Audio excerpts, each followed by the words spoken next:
The flight path Pyongyang says its rocket will take is either incorrect or represents the flight path of a missile test.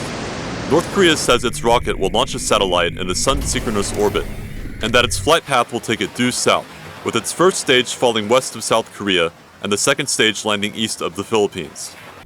A sun-synchronous orbit provides a constant angle between the sun, the satellite, and the Earth. But to launch a satellite into a sun-synchronous orbit, the rocket would have to pass near Shanghai and over Taiwan, before landing west of the Philippines.